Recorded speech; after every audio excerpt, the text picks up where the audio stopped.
بسم الله الرحمن الرحيم. الرحمن علم القرآن خلق الإنسان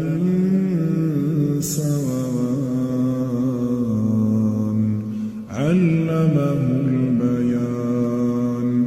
الشمس والقمر بحسبان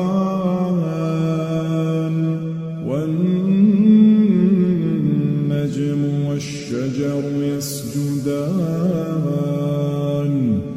والسماء رفعها ووضع الميزان ألا تطغوا في الميزان